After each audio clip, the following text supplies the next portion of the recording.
Voici l'application de la méthode Pépone pour prélever un profil cultural. Rapidité, facilité et confort, puisqu'on positionne le prélèvement à hauteur d'homme pour faire nos observations. Donc moi j'aime bien commencer par la partie on va dire inférieure, terre jaune, c'est souvent d'ailleurs dans les jaunes, dans les bruns, parfois dans les rouges. Et très souvent on se dit ouais c'est la mauvaise terre, etc. Donc moi j'aime bien dire c'est la mauvaise terre, on va regarder si c'est vraiment de la mauvaise terre. Du coup quand on est sur des sols qui sont plus marqués comme ici, moi je commence par le dessus. Ou c'est en général c'est quelque chose qui est plutôt sympa. Oui, et puis tu vois, regarde, au fur et à mesure, et ben voilà, tu vois, voilà, je fais pas de la sculpture, hein, ça va, tout va, on voit bien que l'eau, elle est restée là. On dirait que c'est plus qu'une semelle parce qu'on dirait que c'est quand même tout le fond qui est dur. Et ben oui, c'est ça en fait, c'est tout ça. Et puis après tu me cherches les tout petits trous dont je parlais là tout à l'heure, il n'y a rien, hein. Il n'y a pas. Pas de porosité. Non, puis c'est du. Voilà, ça casse, j'arrive, mais on sent qu'il y a un point extrêmement dur. Le problème, c'est que quand l'eau va s'enlever là-dedans, donc ça va te faire un véritable béton. Hein. C'est un truc qui est très, très, très, très dur. C'est intéressant parce qu'en fait, on a la réponse de ce qu'a la capacité des verres, en particulier, à faire comme travail extraordinaire en termes d'ameublissement, de mélange de matière organique à la matière minérale pour faire quelque chose de très, de très soufflé, très homogène, très meuble. Pour vous montrer le chaulage qui se fait par petites touches. D'accord. Donc, vous voyez ici hein, le côté très blanc, j'exagère un peu, mais qui est légèrement blanchi. Ouais. D'accord. Donc je mets juste à côté, hein, juste pour vous montrer qu'il ne se passe rien. D'accord. Et là, si je mets juste là, ça mousse. Hop, ça mousse. Et donc c'est vraiment le carbonate qui lui se délite tout doucement. Dans une situation comme celle-là, le constat c'est que on a des grosses unités. Le système racinaire, il est pas mal, mais on voit là qu'il est préférentiellement, il va faire plutôt le tour de la motte.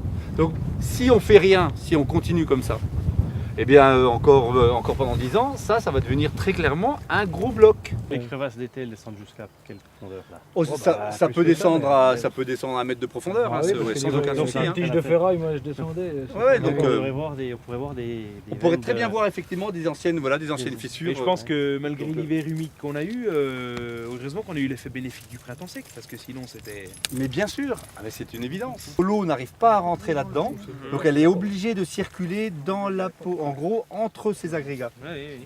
Donc du coup, on a une porosité qui est beaucoup moindre. Plus c'est anguleux, plus c'est argileux. Voilà, donc ça voilà, vous ne pouvez pas lutter contre. Mécaniquement, c'est très très très difficile de refaire des sols comme ça.